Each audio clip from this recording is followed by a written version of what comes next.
us begin. How important is sitting posture in general in yoga? Mhm.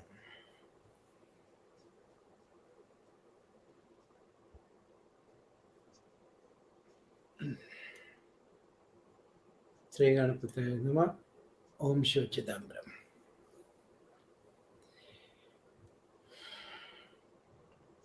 If you're doing Hatha Yoga, of course, it is very important. But Yoga Sutras, Patanjali Yoga Sutras has just one line about asana. Sthira Sukham asana. That which is stable and comfortable is asana.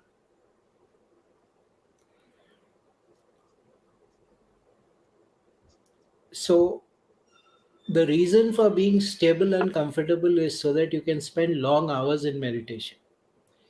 If you become a little expert at that, then you get automatically locked. So if you're not sitting in a stable and comfortable position, you will be locked, and then there will be physical discomfort later. You will have muscle seizure and things like that, because so that is why people say that you find a position. Sukhasana is good. Even if you cannot really go into any convoluted asana posture, just to be stable and comfortable, sthira sukham asana, you need to be sthir. Sthirata is not just of the body, it is also of the mind and the emotion and the breath.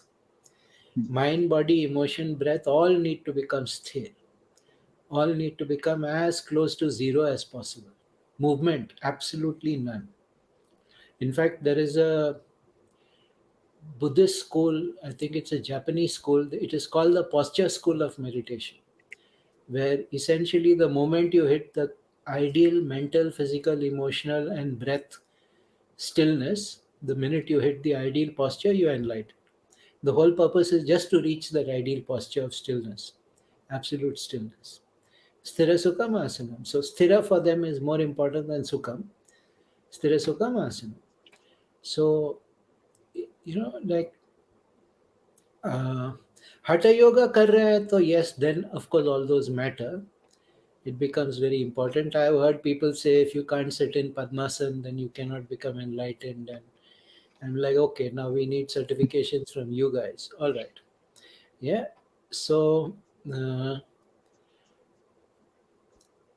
if you can do yogic asanas, that is good because they have health benefits.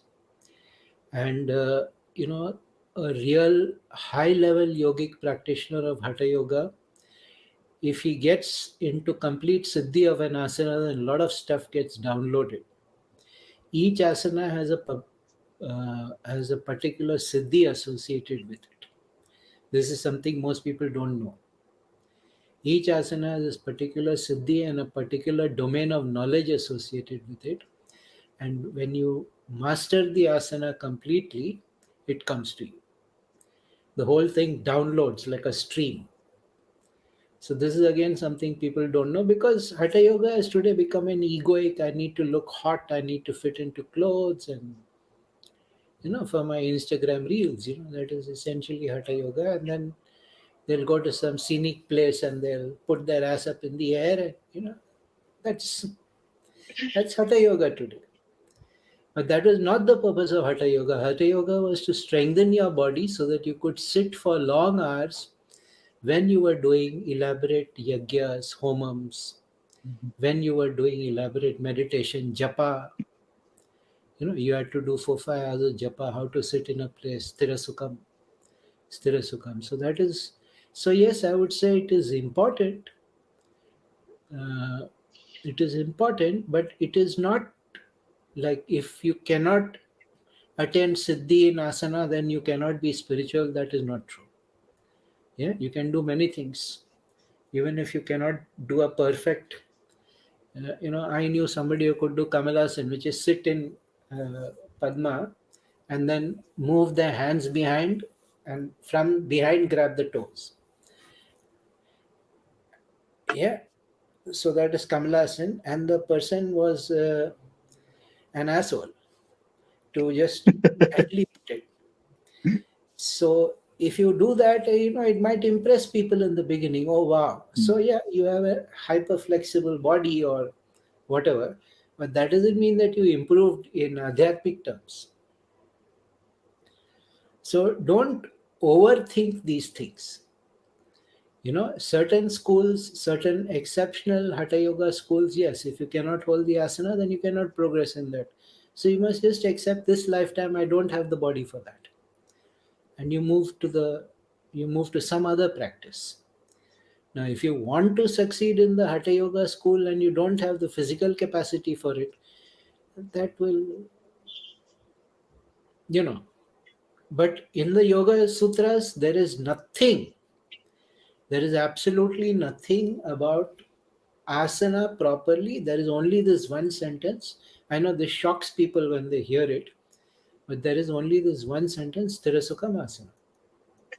That is all. Anything that provides stability, firmness, unmoving, sthirata, sukham, comfort, so that you can hold it for long hours, that is an asana. So it can be interpreted in multiple terms. Can I lie down and meditate? I don't recommend it, but I know people who do it. Because if you lie down, your body thinks time to sleep. Or even worse, time for sex. So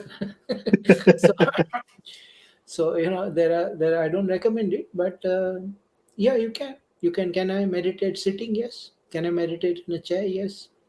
Can I meditate in an airplane seat when I'm traveling in a car? Yes. The habit, you must become meditative. You must not do meditation. Most of the time, people are too busy in this, I am doing something. Look at me, I'm being spiritual. Look at me in this difficult posture. I am doing.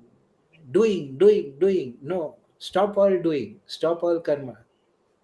Yeah, stop all ownership. So yes, it is an important question, but people get tied up into knots, literally and metaphorically, and psychologically. It is not as important as you believe. The ability to do long hours of japa, long hours of meditation, long hours of puja, that of course is a good quality to have. So you need to, if your body is weak, then you won't be able to do those things. Therefore, you learn hatha yoga, strengthen your body. You learn pranayama, strengthen your body. Then it really doesn't matter. Then not to that extent, to a little bit it matters. So don't make a fetish of it. That's all I'm saying.